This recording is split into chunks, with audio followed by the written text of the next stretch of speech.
Welcome back, Source Nation. You're listening to Sports Tuesday with Steve Manderson.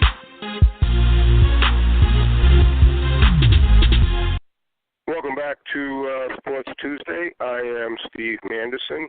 Okay, the NFL season concluded its regular season this past weekend, and we have our teams set for the playoffs starting with Wild Card Weekend. So here to talk about this past season, he is the sports anchor for the Maryland News Network, and also you can check him out on PressBoxOnline.com. He's also a sports columnist for PressBoxOnline.com. And let me bring on right now Glenn Clark. Glenn, how are you? I'm good, Steve. Happy New Year. Thanks for having me. Yeah, no problem. I thank you very much for coming on the show. What is the mood, well, right off the bat, what is the mood down there in Baltimore after the disaster that happened against the Bengals on Sunday? Yeah, the city is still pretty much in shock, I think, Steve. There's no world in which it was expected that the Ravens season was going to come to an end like this when you saw how things broke for them with the schedule down the stretch and 3 games against the Browns, Colts, and Bengals, 2 of which were at home. You just win those 3 games and you're in. And for the Ravens, not just to lose, but to lose at home and to lose with their defense on the field and only needing a 4th and 12 stop against a Bengals team that was going nowhere, it's stunning. It's truly stunning. And I think this is a city that is starting to wonder whether or not the Ravens have sort of lost their luster and that some of the charm that this franchise enjoyed for a long time, to an historic amount of success, including 2 Super Bowl championships. I think there is a city and a fan base that is wavering on whether it's just time to maybe go in different directions, that it just doesn't seem like this is working any longer. So it's a pretty dramatic week around here, to be honest with you. Coming off of last year, when 8-8, and which that was a disaster there too. And then this year, it looked like all you needed to do was beat the Bengals, and you're in. That was out of all the teams that had all the different scenarios to get in. The Ravens had the easiest: win and you're in. That was it. Yeah. And I was stunned that they weren't able to get it done. People for the past couple of days have been ripping Joe Flacco. Has his game start to diminish at this point? Yeah, it's a reasonable question, and it's certainly one that I understand. I think it's tough because this year in particular, Joe missed all of the preseason, all of training camp with a back injury, and at the beginning of the year, he looked terrible. I mean, he looked awful. As the season went along, he actually started playing fairly well, and certainly it wasn't Joe Flacco's fault that Andy Dalton converted 4th and 12 on Sunday. I think the problem in judging Joe Flacco is what he has to work with is a historically poor group of players that he's been surrounded with. I mean, it's almost embarrassing. The Jeremy Maclin edition this year was awful. He had nothing that he offered this team. He was terrible. Rashad Perriman has been abysmal since the Ravens selected him in the first round of the draft 3 years ago. Mike Wallace had a decent season and has been decent since he arrived, but they're asking him to try to be a lot more than what he really is, as they've asked him to be both an intermediate guy and a downfield guy. And they just don't have anything. There's nothing here, and so it's very difficult to judge Joe Flacco. And the Ravens aren't going to be moving on from Joe Flacco this year for contractual reasons, if nothing else. But I think next year is a really important year, Steve. I think they are going to have to go out and truly address this group of offensive playmakers that they've surrounded Joe Flacco with. And then I think a year from now, they're going to sit down and they're going to try to figure out exactly where they are with Joe Flacco. If they give him more and he has another poor season, 2019, they could think about going in a different direction, and they might think about going in a lot of different directions, a new coach, a new, whatever. But right now, for contractual reasons, and also because reasonably you can state that this year really seemed to turn as Joe Flacco got healthier, and if he had just maybe had a little bit more to work with, if they had just put a few more assets on the offensive side of the ball, instead of what they did, which is they loaded up on defense, and what they had to show for it was not nearly as good as all of the assets that they had allocated on that side of the ball. You mentioned the coach. At this point, is John Harbaugh on the hot seat for next season? I think that yes. I think he has to be on the hot seat. This is a franchise. There are probably cities where they'll hear somebody say the Ravens are 40-40 over the last 5 years, and they'll say, "Well, boy, we take 40-40. Hell, in Cleveland, they'd walk over burning coals to get 40-40 in a 5-year stretch." But in Baltimore, that's not what's expected, and that's not how this organization has been built. That's not how they've operated. 40-40 over a stretch of 5 seasons since winning Super Bowl 47 isn't good enough. John is really well liked. He's very well respected throughout football, as everybody always points out. If John Harbaugh was available today, every team with a coaching vacancy would fall in line to try to hire him. He is an extremely well thought of football man and a very good person and a good coach. But yeah, his seat has to be hot. Some people would argue that he did more than could have been expected. The Ravens had, I think, 22 players on IR this year, including some really significant performers. Marshall Yanda, their all-pro guard, Jimmy Smith, their cornerback, who had been having the best season of his career until the last month when he got hurt. So there are some mitigating circumstances, but there's absolutely no doubt that at some point Steve Bisciotti, the owner of the Ravens, is going to have to say, hey, look, we can't keep doing the 8-8 thing or the 9-7 thing or the thing where we're falling short the final week of the year. This isn't going to be enough. So I don't think there's any scenario that doesn't involve John Harbaugh being on the hot seat going into next year. And that's too bad too, because he's an excellent coach, and he and his brother they have different styles. John is very calm at times. Yeah.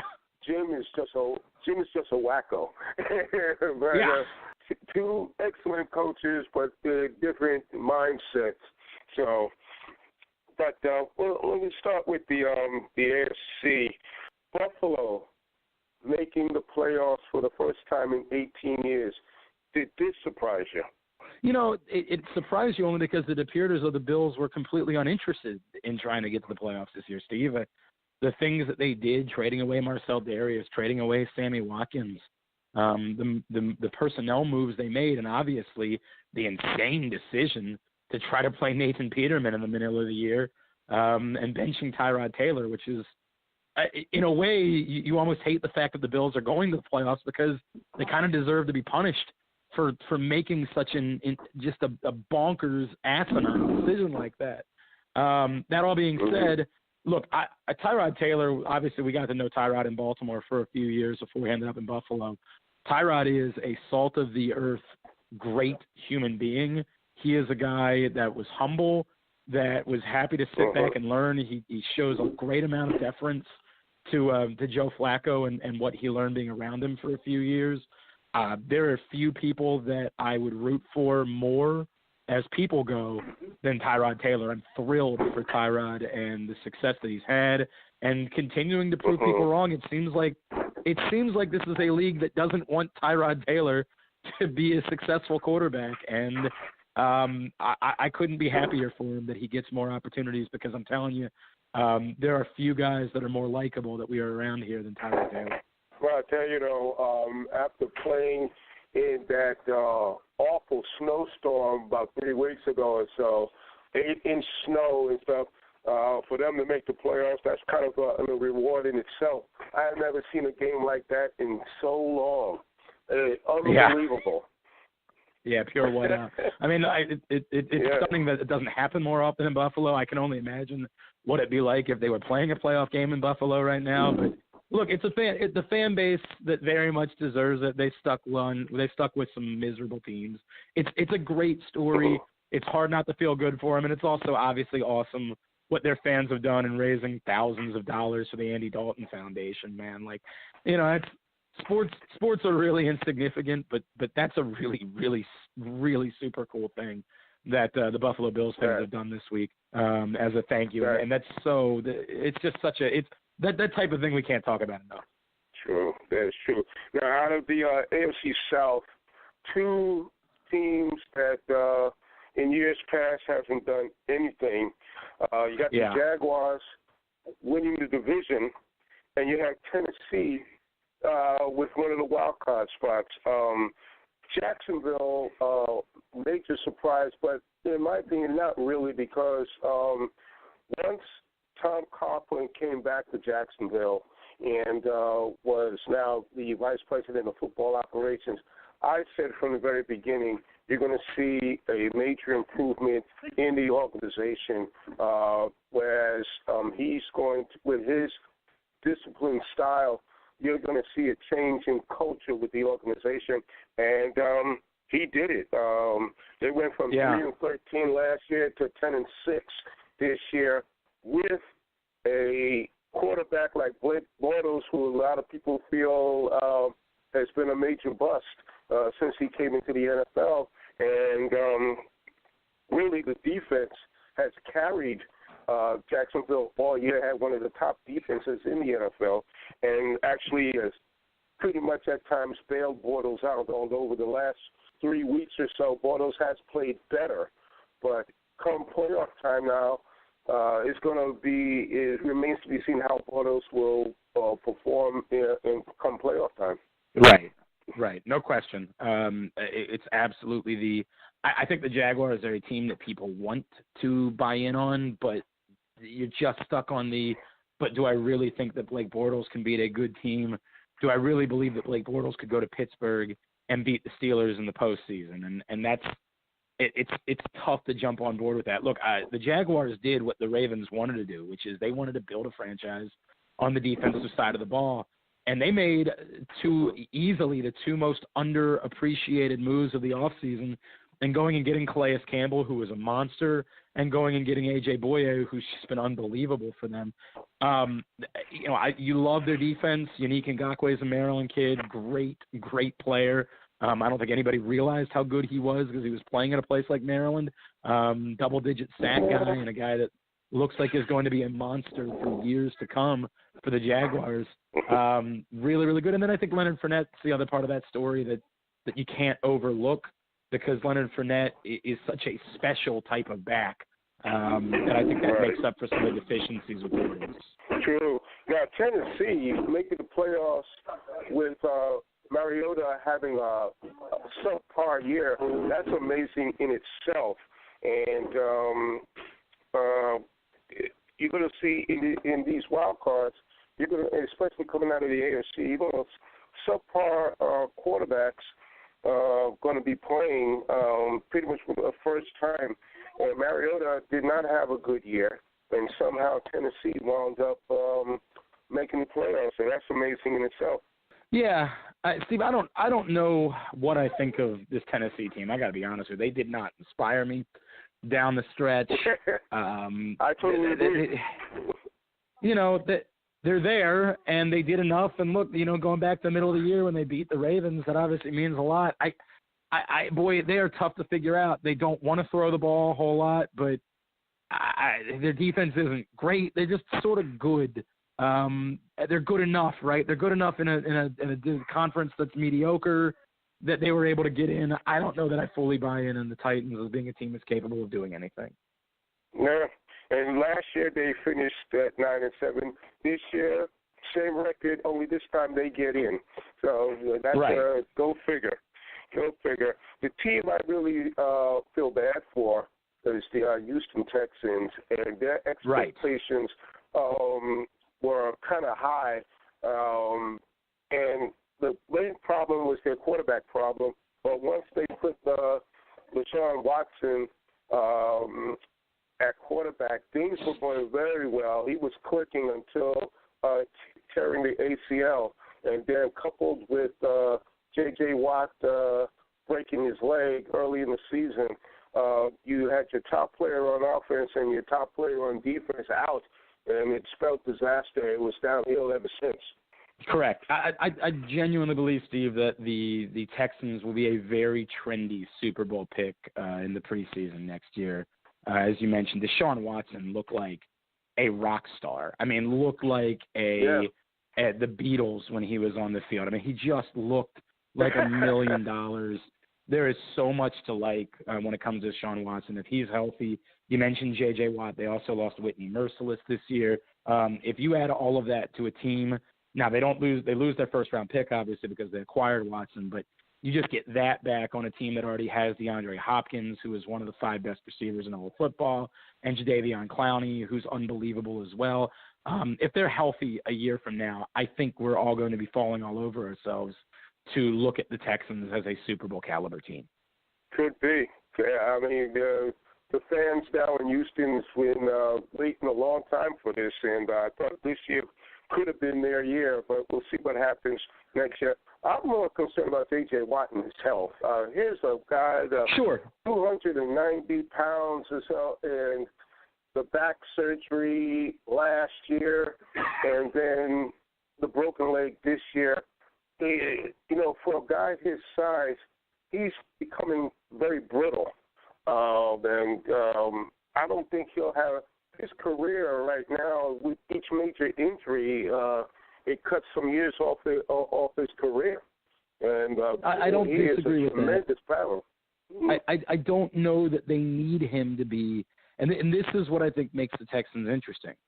I don't think they need J.J. Watt to be the guy that we saw that looked like, one of the greatest defensive forces in the history of football. I think if he can come back and simply make an impact, when you see what they have not only on that side of the ball, but the ability that they would presumably have with just Deshaun Watson and DeAndre Hopkins, I think they can survive if J.J. Watt isn't truly, the same type of player. But, yeah, I certainly understand all of the reasons that you have for concern. And, I think for some guys, you get to a point where if this continues, you got to wonder if it's even best for him to continue playing. Yeah, that's true. Now, in the AFC West, Kansas City Chiefs, they're a weird bunch. This organization is they start the season out winning their first 5 games, 5-0. Then they turn around and lose 6 out of their last 7, only to finish strong, winning their last 4 games, winning the division. And it's only because the rest of the division, the teams were weak. Is, in my opinion, why they got away with the kind of season that they have. The Chargers losing their first 4 games, and actually it was amazing how they were able to come to the last week of the season before losing out. But Kansas City, Andy Reid, he's a tremendous coach, but I've always had my doubts about him in aspects of clock management, which was always a weak spot for him, even when he was with the Eagles. But this was a strange game. Alex Smith did not have the kind of year that I think many people thought he would have. And he's not a mobile quarterback.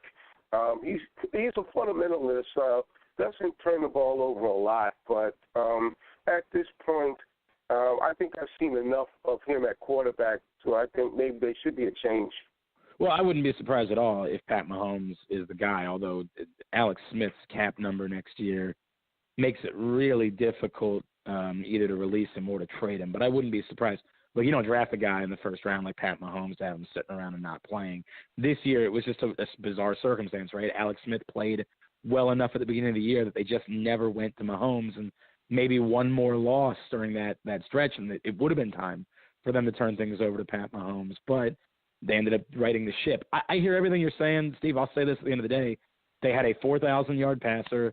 They had a 1,000-yard rusher. They had a 1,000-yard receiving wide receiver. They had a 1,000-yard receiving tight end. If there is a team outside of the Steelers or the Patriots that can do something in the AFC, I think this is the only one that has the chance. I don't feel good about that. I mean, this is not a team that I feel like is in line for a run to a Super Bowl, but you can't ignore the fact that they did go up to Foxborough week 1 and pound the Patriots. I mean, you can't. This is the same group of guys largely who did that. Now, losing Eric Berry really hurt them. I mean, my God, losing Eric Berry hurt them. Darrelle Revis cannot make up for that at this point in his career. They have to be a team that scores points, and I think that's where, some of your concerns about clock management and Andy Reid's 2-minute drill taking 7 minutes. I mean, I get it. Those are real. I don't think they are built to win a game if they fall behind by 2 touchdowns in the third quarter, but could they dictate pace, and could they end up winning a game that you don't expect them to, going to New England or Pittsburgh and winning a game? There is enough talent there that I believe they would be capable of it. I just would not be picking that at this point. That's true. Now, New England and Pittsburgh. Many people have those 2 teams meeting in the AFC championship game. Now, if the Steelers had did things the right way 2 weeks ago or so, the road to the Super Bowl would have gone through Pittsburgh. Instead, it goes through New England. And I still, to this day, can't get over the fake spike with the Steelers. Right. I mean, I didn't understand that at all. There are a lot of mistakes that went on in that fourth quarter of that game, and besides the fact that they could not find a way to stop Gronkowski all day. I mean, I know this is a big guy. He's very hard to bring down, but you can't put single coverage on a guy like Gronkowski. And that's what happened that entire game, and that was one of the reasons of that downfall. But that fake spike really blew my mind. I'm like, are you kidding me? I can't believe, I've never seen a team throw the ball. Yeah. Well, after a fake spike, I've never seen a team throw the ball in the middle of the field. I mean, I just don't know. If you're throwing a fake spike play, you're throwing it to the outside. I mean, you're throwing it in a place where either your guy can go get it or live to play another day. I thought it was one of the more insane things ever. Now, all of that being said, the Jesse James thing, holy crap! I mean, it's just a bizarre. What a bizarre game that was. All of that said, I think that you have to assume that it's going to be Pittsburgh and New England. They are clearly the 2 best teams. The injury issues with Pittsburgh obviously are real. What is Antonio Brown's status going to be? Exactly where is Joe Hayden? Is he ready to go? Because you're going to need all hands on deck if they're going to be able to go up to New England and beat the Patriots. I think they can. I think they're capable of it. These are 2 loaded teams. These are 2 teams that have just so much that I think that wherever the game is, whenever it is, it's going to be a knockdown, drag out, a matchup of Titans. And I don't know that it's as simple as saying that just because the game's in New England means the Patriots definitely win that game. For a football standpoint, we're all waiting for it. You just hope that it kind of doesn't get screwed up between now and then, because it will be massive if it occurs. I have no idea who I think would be the favorite to win that game, because the first game was so goofy and so bonkers that it didn't give me a good feel of which of these teams is truly better. True. And I'll tell you, Steelers going into Foxborough, where they have not done well at all in playoff time. That is true. Back a lot of years, this is that's going to be a problem for them, where they had things in their hands, had they won 2 weeks ago, so they could have had the championship game in Pittsburgh. But we'll see what happens this year. I'll tell you one thing, it's amazing how Steelers release James Harrison only for New England to pick him up the next day. That doesn't look good for the Steelers, because you can tell, I'm pretty sure now, as we speak, they're picking James Harrison's brain. There's no doubt. Especially the defense on how to defend Ben Roethlisberger. I mean, Roethlisberger is not a mobile quarterback to begin with, but you put a lot of pressure on him, he will make mistakes. And the Patriots, they blitz a lot, and this is just enough to have Harrison up on the line, they still make things very difficult for the Steelers. So it didn't surprise me, though, that Belichick would go after Harrison. That's how the Patriots do things, and you can hate them all you want, but they are very opportunistic, and that's how they've always been, and this is why they have 5 Super Bowls. Well, it's just smart. Even if you can get little things out of them, even if you can get them to tell you about some of the gadget plays that they have in their offense that maybe you haven't seen, that you don't have on film. That to me is the real. You know a lot about a team from just watching their film, but sitting down and saying, hey, what's something that they have that maybe we haven't seen? James Harrison knows that, and he can help you in that department and help you be prepared for it when they try to throw that wrinkle at you in a game. So no, of course, it's a very smart thing to do. The Patriots are not afraid of taking on someone else's, unwanted parts. They did it earlier with Kenny Britt this season. They did it in the offseason when they added Coney Ely. They are not afraid of doing any of this, and they believe that they can still get something out of these guys. And heck, when he got on the field in the fourth quarter on Sunday, James Harrison did look like he still had something to offer. The Steelers had no interest in playing him this year, and apparently, because of that, he had no interest in being a part of the team. And obviously, there were some Steelers players that started telling some stories last week, but none of that affects the Patriots. The Patriots have one job to do, and that's win. And so, yeah, I mean, of course, they go get James Harrison and try to get as much as they possibly can from him as they prepare for what they assume will be an ultimate AFC Championship matchup. Yeah, we'll see. And I just feel that they say the Steelers go to the Super Bowl and win it. Not the Steelers. Let's say New England goes back to the Super Bowl and wins it. I think James Harrison will officially retire. But it's not accomplished all. Yeah, and so we might this year might be the last that we see and hear of James Harrison. Now, going to the NFC, the Eagles 13-3, one of the best seasons they've had in a long time since the days of Andy Reid coaching them. The situation here is they're not going with Carson Wentz tearing the ACL in the game against the Rams a month ago.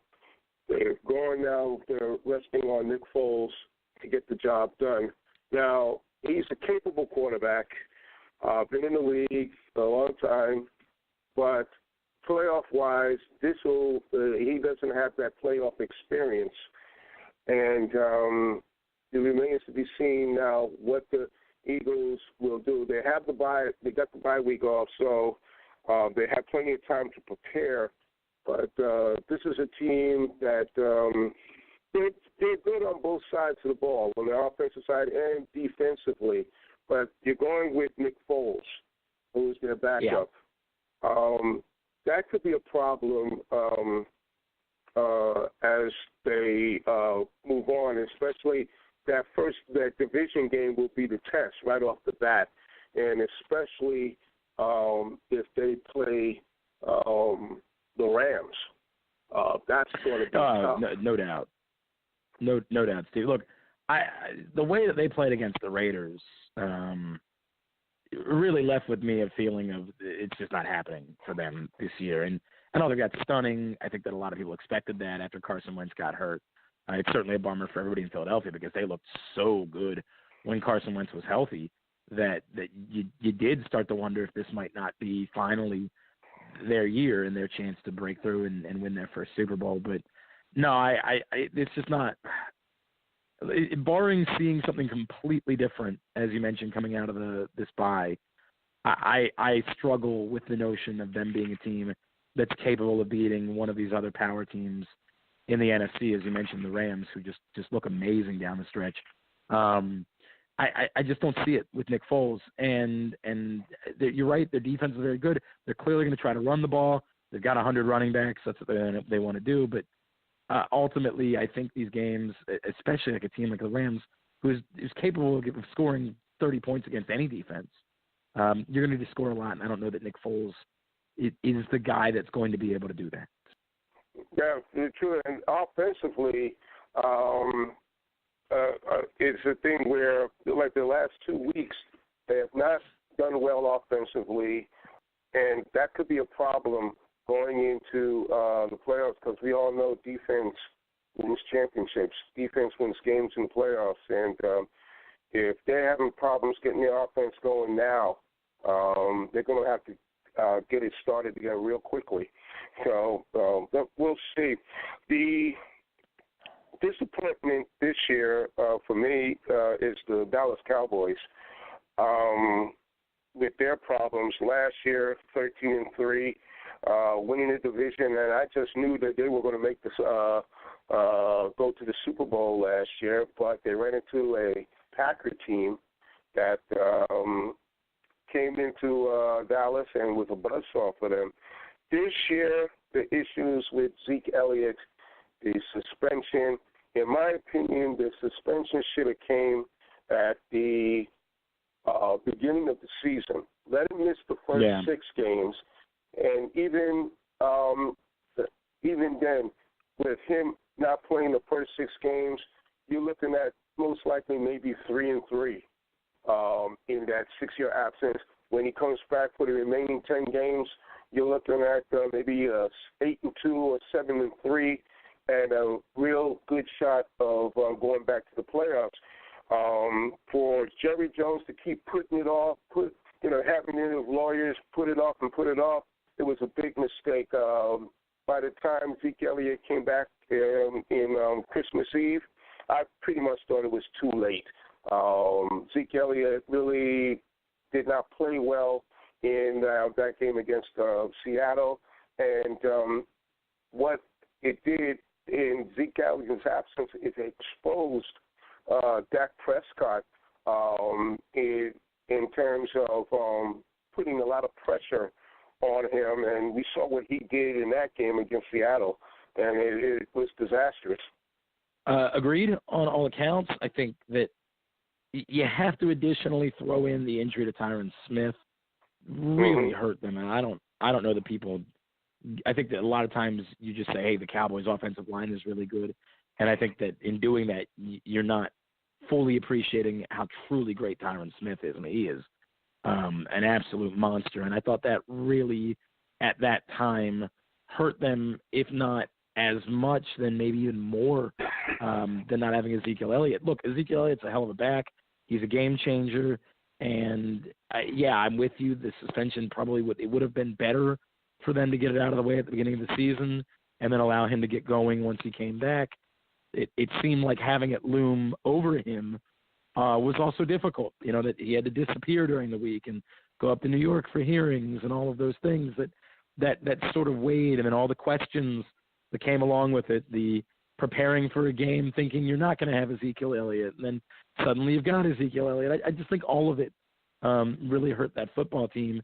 I think Jason Garrett, we talked about John Harbaugh earlier, I think Jason Garrett absolutely has to be on the hot seat going into 2018. I don't think you blame him for what occurred this year, but, it's one thing to say, hey, we don't blame you. It's another thing to say, but a year from now, it's going to have to be better. And I think that's going to have to be the case for Jason Garrett and for the Cowboys. Yeah, but we all know that Garrett is not going anywhere because, in my opinion, he should have been fired about 2 years ago. Okay, but Jerry Jones loves him mainly because Garrett does what he's told, pretty much. It's not like a situation in the past where the coach was Bill Parcells or even Jimmy Johnson. These guys wouldn't take no mess off of Jerry Jones, which is the reason why they're no longer coaching the Cowboys. And Jason Garrett, he's a decent coach, but there's nothing really about him that, in my opinion, the Cowboys to a Super Bowl. But Jerry Jones loves him, so as long as Jerry's in the picture, Jason Garrett is going to be in the picture as well, unfortunately. That's probably true. Yeah, that's probably true. You would hope that at some point somebody steps in and says, it ain't working. We got to go in a different direction. But no, you're probably right. It's very clear. That's his guy. It's the guy he wants there. And you're right. Jerry Jones wants to have power over everything. And having a coach that's not going to question him helps him maintain that power. That's true. Now, the NFC North, you've got the Vikings. Again, this is a team just like the Eagles. This is at 13-3, their best season in about 20 years, to be honest with you. And they did it with a backup quarterback, and they done very well. Mike Zimmer done a magnificent job this year coaching the Vikings. They seem to hit on all cylinders, and in a division where the Lions fell short once again, Green Bay was without Aaron Rodgers for a good part of the season, and the Bears were the Bears. But Minnesota, I can see them. They're trying to accomplish something that has not been done, in which make it to the NFC Championship game. But the thing is, make it to the Super Bowl, which will be played in Minnesota. So, Right. That's never happened before, and nope. So this could be historic for the Vikings if they could just team focus. Having that bye week for them should do them a lot of good. The thing is, though, the road to the Super Bowl will go through Philly this year. But we know in the past, Philly has not done well in championship games, going back to the Andy Reid coach days where they went to the NFC Championship game about 5 times and only came away with 1 Super Bowl appearance and didn't even win that. Right. So under Andy Reid, so Vikings really stand a good chance of making it to the Super Bowl. It should be a very interesting playoffs coming out of the NFC. You've got the Saints that had an excellent year in a few years, and the Drew Brees had an excellent season, and the 2 running backs this year. First time that both 2 running backs coming from the same team are making it to the Pro Bowl, but they've done a tremendous job, and I can see some upsets here. I can see the Saints pulling an upset, and the Rams. What a season for the Rams, and a difference a change of coaching makes. Jeff Fisher, for years with the Rams, couldn't get the job done, but you got in first-year coach Sean McVay, the youngest coach in the NFL at age 31, and in my opinion, he gets my vote for Coach of the Year with the job that he did out there in the NFC West. No, I hear you. I mean, Mike Zimmer deserves a lot of credit too, obviously, in Minnesota. The NFC is weird, Steve, in that the teams at the top of the league have the untested playoff quarterbacks, whereas the teams with the better quarterbacks, you have more questions about their teams in general. So it's far more difficult to figure out who's going to come out. I'm with you. Right now, gun to my head, I think the team that I believe in the most is the Rams, and I don't know if that's just getting carried away in the fact that they have the likely MVP in Todd Gurley and the likely defensive player of the year in Aaron Donald, and the possible coach of the year, as you mentioned, in Sean McVay. We've never seen Jared Goff play in a postseason game, and again, a year ago, we thought Jared Goff was a historic bust in the NFL, and all of a sudden, he looks pretty freaking good. I don't know what to make. It is really, really difficult to figure out how this whole thing is going to play out, because there's some part of you that says, hey, the Saints run the ball this way, and Drew Brees is the guy that's got to put the game on his shoulders. You certainly, although he's looked questionable at times, some of his throws this year have really made you wonder if he's not sort of experiencing a little bit of what Peyton Manning experienced at the end of his career. But I don't know. I'm struggling greatly with the NFC. That the Panthers, the team that I kept wanting to believe in, but every time I wanted to believe in them, they traded away another good player, and I don't appear to be interested in giving Cam Newton anything to work with, and I don't know that I can trust them. So I think I keep coming back to the Rams, and I understand why people are falling on the Vikings, and there is so much to like there and what they've done with Adam Thielen and, Stephon Diggs, who we knew was really good when he was at Maryland, but it's certainly not household names, not first-round picks, guys that were available, Diggs late in the draft, Thielen completely undrafted. It's incredible. It's really incredible what they've done in Minnesota, and so I get why people are buying into it. I believe the Rams are a little bit better of a team all around than they are. But I'm fascinated. I'm truly fascinated by how these next 4 weeks or the next 3 weeks are going to go in the NFC. Well, I'll tell you, the Rams could be the surprise team coming out of the NFC. The way they played, and, it starts with next week, but I like their chances. I like their chances. So, they're loaded. They're loaded. They are. Disappointing year for Seattle, but not making the playoffs this year. But I'll tell you, though, their defense was pretty much shredded with injuries. So their secondary were really losing Sherman this year, and it was very tough. And pretty much with really no running game, and Russell Wilson pretty much carrying the team at around the second part of the season. It was tough on him, and he met the challenge, but I think it was just a little bit too much for Seattle. And definitely Pete Carroll has to really start thinking about maybe unloading some people and maybe on the verge of rebuilding at this point. Yeah, I think they're going to try to load up one more year. They've got to find offensive line help. I mean, they absolutely have to find offensive line help. They tried, obviously, this season with Dwayne Brown, and half of their offensive line was okay. The other half was a disaster. They've got to get more offensive line help this offseason. It'd be interesting to see if Chris Carson had played the entire year, what he would have developed into and how much that would have helped them in the backfield. But Russell Wilson was so good that if they had gotten to the playoffs somehow, he might have ended up being the MVP. I think they believe that when you have Russell Wilson, you're not really going to rebuild. You need to reload and you need to see what it is you can do to surround him. But it has to start with help on the offensive line. It was a disaster, particularly the right side of the line as the year went on. True, that is true. An amazing story is the 49ers this year. Yeah.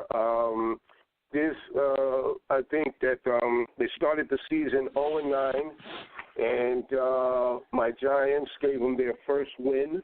Ever since then, they've been on a roll, especially with Garoppolo now as their starting quarterback, and it looks like they started taking out. They won the last 5 games, wound up with they go from 0-9 to finishing the season at 6-10. And a lot of people didn't think that they were going to win that many games. And I got to give credit to John Lynch, first-year general manager, and he seemed to press all the right buttons. He was patient with this team, even at 0-9.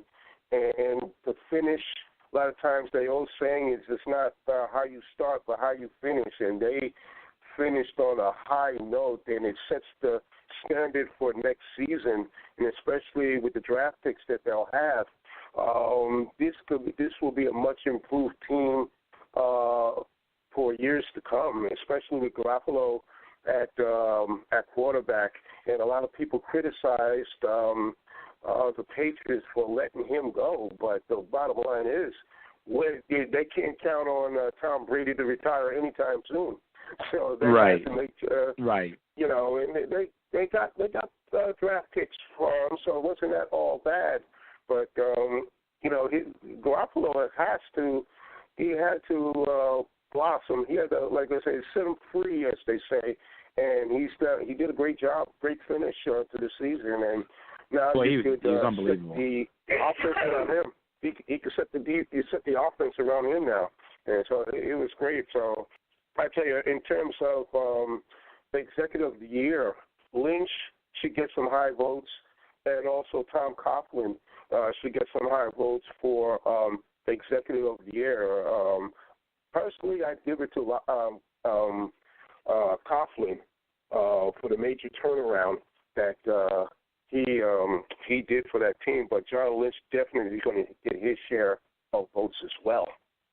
Yes, no question, and I think Les Snead could be thrown in there as well in Los Angeles. But no, I'm with you. It was a bold move in the middle of the season where it appeared as though the 49ers would have been just as well to say, hey, look, let's end up with another high draft pick and we can go back and find a quarterback that way.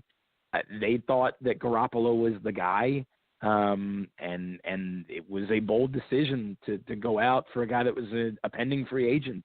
It's a little bit stunning that they waited to play him. It seems as though he played so well that he probably could have gotten in a week or two earlier after they acquired him. But, boy, he looked really, really good when he got on the football field. And I think it's also a testament to Kyle Shanahan. He was gone from being a guy, 5, 6 years ago that was almost a joke. He was a guy that only had a job because of nepotism and things like that, and now legitimately looking like one of the best offensive minds in all of football. And it's not just what he's done in San Francisco. It's seeing how things have gone for the Falcons this year after he departed. He is an innovator. He is a guy that has really tooled offenses. And you think about the different guys that he's done it with. He had Robert Griffin III in Washington. Then it was Matt Ryan in Atlanta, and now Garoppolo. These are very different quarterbacks that he's worked with, and yet he's been able to tailor systems that have played to their strengths. I think that we need to be giving a lot of credit to Kyle Shanahan as far as offensive minds are concerned, and I think it's a blueprint. And I think this is why John DeFilippo, the quarterbacks coach in Philadelphia, is getting such a look right now. I think the teams around the NFL are looking and saying, where do we find our Kyle Shanahan? Where do we find our Sean McVay? And we need to be willing to look in places that maybe we wouldn't have always looked in the past. I mean, we've always gone back to the same group of guys as head coaching candidates. I think now you're going to see NFL teams say, let's consider someone else because we need to find the next guy that's going to be able to take our situation, whatever quarterback is available, and make their offense work. And I think Shanahan and McVay in particular this year are proving to be what NFL teams need right now. It's new blood, which is a good thing. It's innovative. It's entertaining, which has been lost. And coming from a team or a city where I have to cover Marty Morningweg offenses all throughout the year, I am insanely jealous of the folks in San Francisco and L.A. who have been able to watch far more entertaining brands of football. That is true. That is true. Now, let's go over the wild card games for this weekend. We'll start with the Saturday games. Titans at Kansas City. I think Kansas City, they're on a roll. They're winning coming up 4-game win streak. I pretty much feel that I would be stunned if Tennessee upsets them. I don't really see that happening, but you never know with the Chiefs. They've been upset first rounds before. But I think pretty much, they have enough offense. Their offense seems to kind of straighten themselves out. And I think they have the kind of defense that can pretty much shut down the Tennessee offense. Agreed. As I said, nothing that I've seen from Tennessee down the stretch makes me feel particularly good about them going into the playoffs. So I'm with you. I think Kansas City has enough. I think Kansas City is playing the way that you want to be playing going into the postseason. So I'm with you on Kansas City.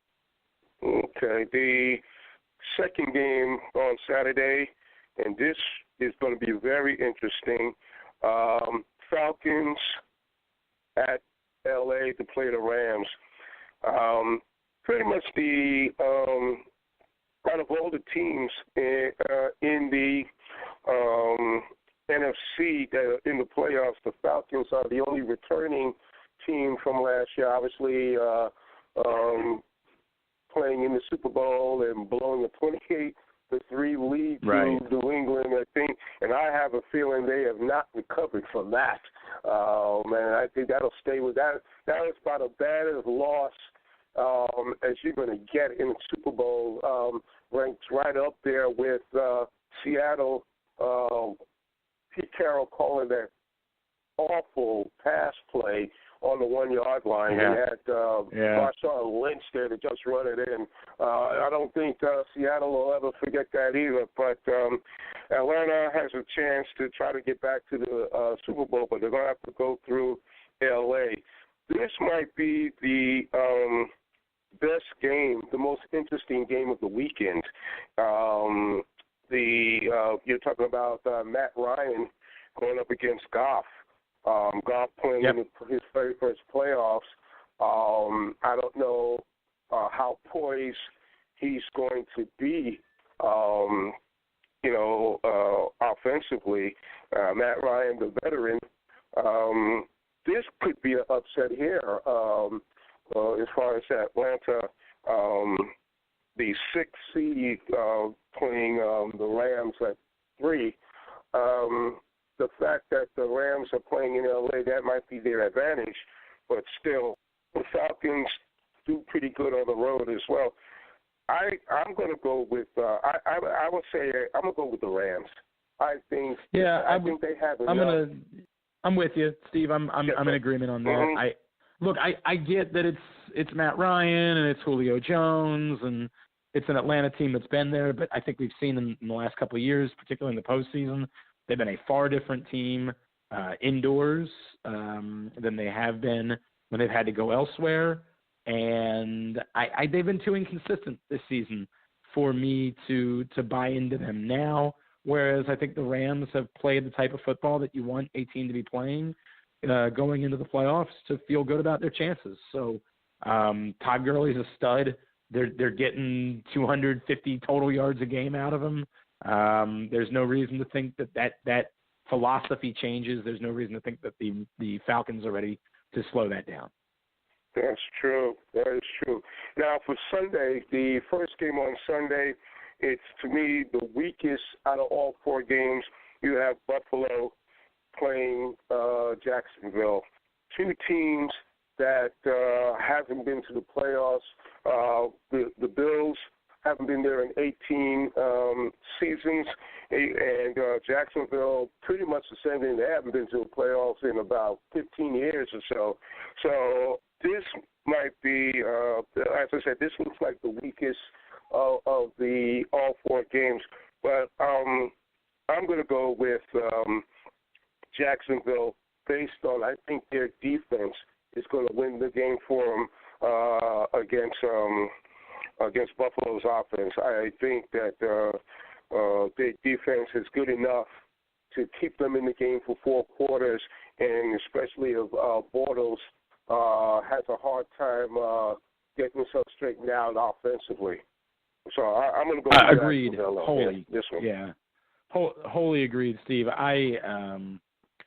There's nothing much. Again, the story in Buffalo is great, and you're happy for them, but I don't see anything there that makes me believe that they're ready to beat a defense like Jacksonville's. I think the only thing that could go wrong for Jacksonville is if Blake Bortles loses the game for them, and I don't think they're going to give him the opportunity to do that. I think that they are going to try to keep the game on the ground and ask very little of Blake Bortles, and because of that, I just don't see really any way that Buffalo can go down there and get a win. I agree, and a Jacksonville win over this weekend, they might as well consider that their Super Bowl, because when they go, if they win and they go to New England, it's all over. It's going to be a done deal. Right. And, right. Yeah. And so, because I can't see the Patriots being upset by them. So, and the final game over the weekend, which again, outside of the Falcons-Rams, this is going to be I think this is going to be a very interesting game. Carolina going to New Orleans to play the Saints. You're looking at a Saints team with the offense that they have. Drew Brees, again, another great year, Pro Bowler again, and with his two running backs, Again, they're Pro Bowlers this year, going up against the Carolina defense that was rated pretty high this year. And I think this is going to be one of those situations where Carolina's defense is going to pretty much keep them in the game for 4 quarters. But if they're able to contain Drew Brees, because once he gets going, forget about it. He's going to be putting up points. So this is going to be a very interesting game in terms of which defense comes to play. I thought I liked Carolina more of these two teams a couple weeks ago, but what they're trying to do, the group of pass catchers they have on the field, is bad. Devin Funchess is okay. It's Mose Frazier and Kalen Clay and Burson and guys that you just what is this? I don't think. Look, could they win this game because of their defense, as you pointed out, because they're able to do things on the ground that they want to do, and it's possible. It's certainly possible. But as much as I still am a Cam Newton believer. I think maybe I've just seen so much of this with Joe Flacco here in Baltimore. You got to give other good players to work with. This insane concept that people throw out that a good quarterback is just supposed to make other players better. That hasn't been true for a very long time, and they don't do that in New England with Tom Brady. Tom Brady has the greatest offensive year in the history of football, and they go out and give him Brandon Cooks to add to what he already has. Good teams surround their good quarterbacks with quality talent. They have not done that in Baltimore. They haven't done it in Carolina. And ultimately, I'm going to pick the Saints because I think if this game comes down to Cam Newton having to put together a drive at the end of the game, I just don't trust the group of guys that he's throwing the football to make plays for him. I agree. So pretty much, so we say here, Saints, Rams, Chiefs, Jaguars will come out the winners this coming weekend, which would set up some decent matchups, with the exception of Jacksonville against New England. Chiefs, Steelers looks like a pretty good matchup there. That could be an upset in the making there, with Kansas City upsetting the Steelers, because sometimes the Steelers they have a habit of falling by the wayside at the wrong time. Rams, Eagles. I'm going to tell you right now, the Eagles better watch out for the Rams, because the Rams did not forget losing out there in L.A. to the Eagles, and the fact that Wentz season ended against the Rams. This is going to, and the thing is, Wentz didn't really have that particularly a good game against the Rams. He had some timely passes and key passes, but now if this was Rams-Eagles, you got Foles going up a very aggressive, opportunistic Rams defense, and that could be trouble, even in Philly. You know. And, no doubt. Yeah, and the other matchup, Saints, if it comes out, Saints, Vikings, that could be really the most entertaining game, especially in Minnesota. And so pretty good matchups there. And so we'll just wait and see what happens this weekend. Now, a lot of coaching openings, a lot of firings after Sunday's games. One that happened right away was Jack Del Rio being let go by Oakland. And I think he got a raw deal there because as we speak, most likely the Raiders are negotiating with John Gruden to bring him back into the fold. But it's wrong. I don't like that firing because before the season started, you signed Del Rio to a contract extension, a 4-year contract extension based on the 12-4 season that he had last year. And now all of a sudden now you set your sights on John Gruden. Yes, Oakland's season was not good, 6-10. Defense did not play up to par to the point where Ken Norton was fired. Ken Norton Jr. was fired as defensive coordinator, and Derek Carr was not Derek Carr this year. Coming off the broken ankle last year, he did not have a good season, very inconsistent. I can't blame that on Del Rio. I really can't. And here's the thing. He gets fired after a 12-4 season last year. Now, what's wrong with this picture? You got the Cleveland Browns, okay? Hugh Jackson, first year last year, 1-15. This year, 0-16, okay? Now, I'm just going to take Del Rio's last two seasons, 12-4 and 6-10. Okay, so you're looking at combined 18-14 last two seasons. Hugh Jackson, in his first two seasons with Cleveland, 1-31. How is it Jack Del Rio gets fired, but Hugh Jackson is coming back to coach next year? If I had that answer for you, Steve. Yeah. I mean, it's that kind of decision making. It's that kind of decision making why the Cleveland Browns have not done a damn thing since they became the Cleveland Browns again. Okay, and I don't know how the fans in Cleveland come to the stadium. I'd give away my season tickets. It's not worth it. I agreed. And it is a perfect example with Hugh Jackson. You know, in a regular 9-to-5 job, and you're going for an interview. What is the first thing that you do before you go for that interview? You research the company that you're applying for. Okay. How come in sports, especially coaches, they don't do it? Because I don't think he did. Because I know everyone, you get a taste of coaching, you get fired, and you want to get that itch to get back in there. But there's just certain jobs, certain organizations you just don't go for. And I don't.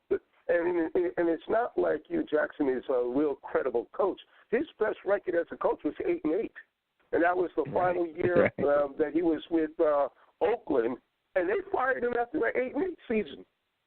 So it's like, come on, you spent the last few years as an assistant coach to Marvin Lewis, but then you take this head coaching job. I would not have done it. I would rather stay an assistant until the right job came along. This was not that organization. They already fired. They fired their GM, replaced him with Dorsey. Okay, but still, if you want to make change, you got to get rid of a guy like Coach Jackson. I never heard of anything. A guy retains his job after only winning one game in 2 seasons. I've never heard of that nonsense before. Yeah, it's bonkers.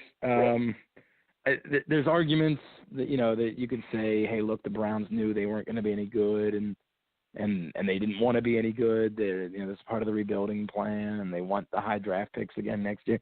You can say everything that you want to say. Hugh Jackson's reputation is quarterback whisperer, and look, I know Hugh and Hugh extremely popular when he was in Baltimore. Joe Flacco, he got a lot out of him. Joe really respected him, really likes Hugh Jackson.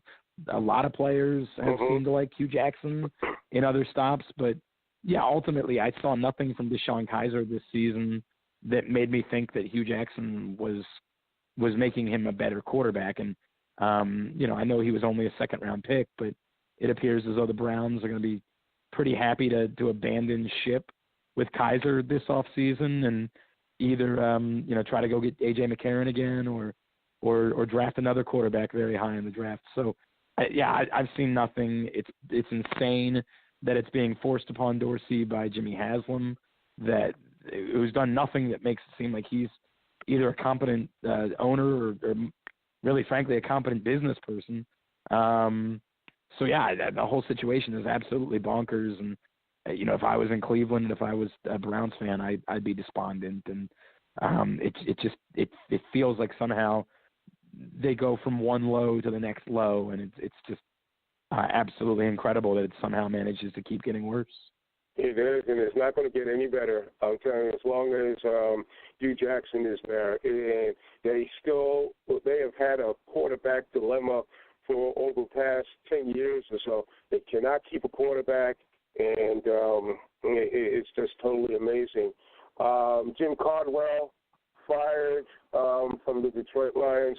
That's another organization that always seems to fall by the wayside. Matthew Stafford, the highest paid quarterback in the NFL, and for a team that always falls short. But that's their organization, and somebody has to go, and Caldwell was the one to go, unfortunately. John Fox,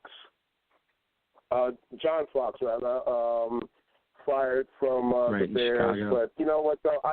I think that was good for John because his health, in all honesty, in his position, he already had a heart attack when he was with Denver, and the Bears situation is not doing anything for his health to improve his health. So maybe stepping down as coach of the Bears was probably the best thing for him. Bruce Arians stepping down. He actually retired coaching the Arizona Cardinals, and he had some health issues as well. And then there is my Giants, who was just a complete mess this year at 3-13. Got a new GM, which really not new. He was with the organization before in Gettleman, and it's no nonsense. He already let go two offensive linemen, which were real garbage to begin with. And so hopefully he can improve that offensive line, something that Jerry Reese had failed to do for years, and we'll see what happens. My question to you is, do we see Eli Manning back as in a Giant uniform, or will he be playing with another team this year? I mean, it seems all too perfect for him to end up in Jacksonville next season and rejoining Tom Coughlin and a Jaguars team that is not going to have a high draft pick to spend on a quarterback. The problem there being that they locked up. They picked up the fifth-year option on Blake Bortles, so he's got a huge cap number next year. It'd be a very big number to not have that guy be your starting quarterback. But I think if you're Tom Coughlin, we know how much he loves Eli Manning and how incredibly close the two of them were. And, the tears that you saw from Eli Manning the day that Tom Coughlin held his final press conference in New York. I just think it's all too perfect.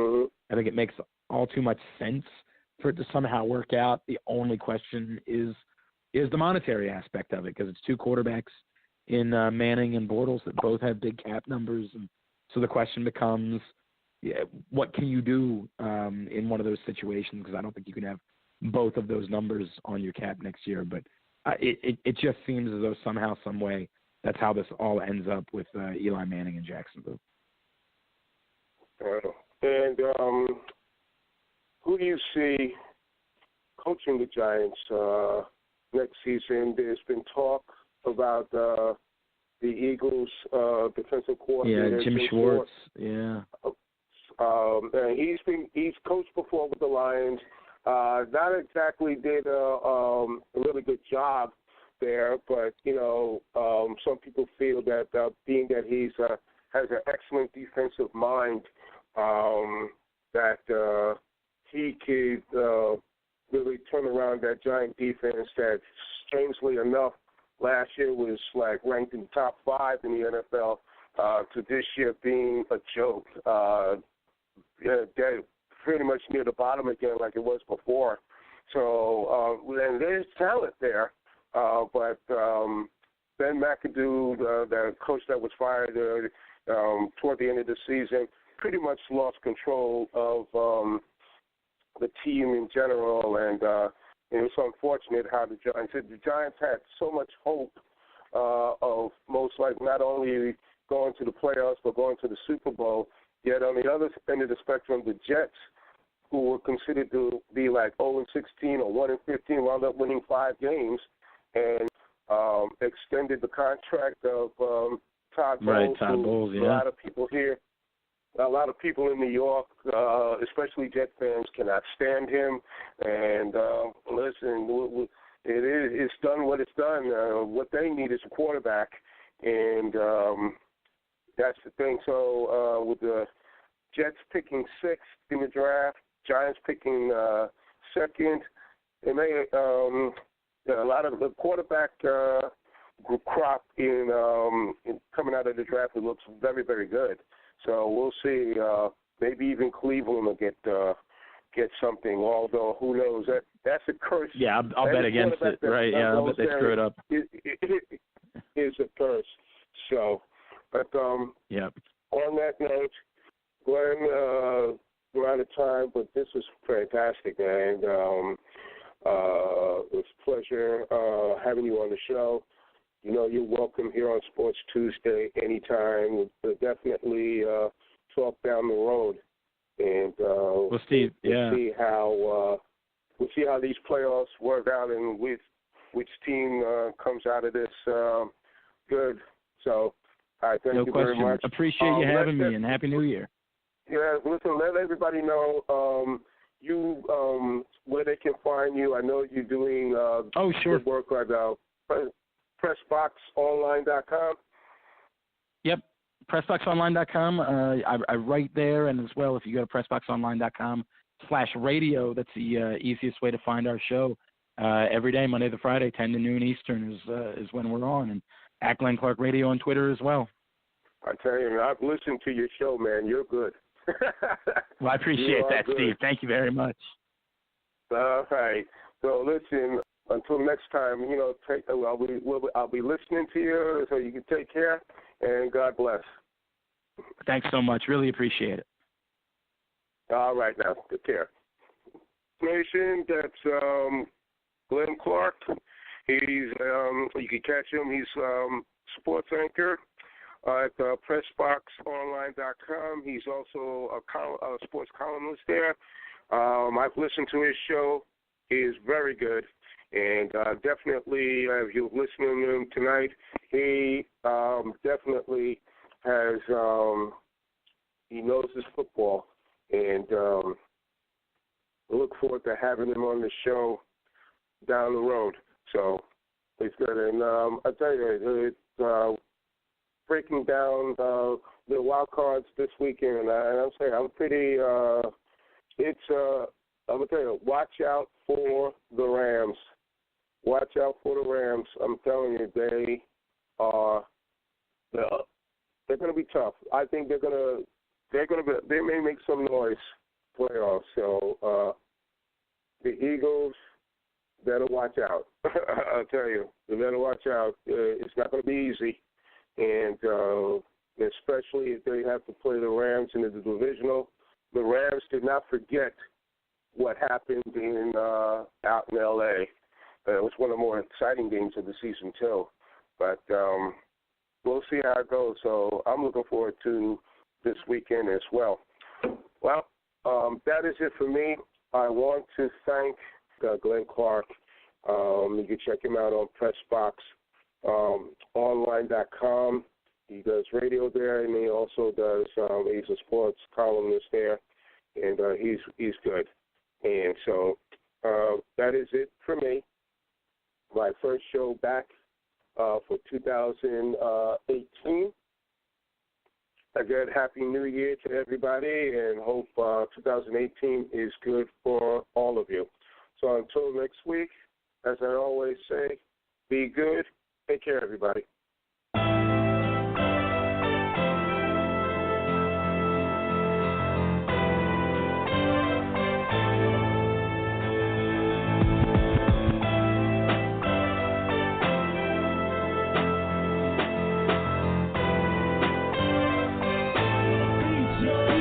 Get at me for beats, yo.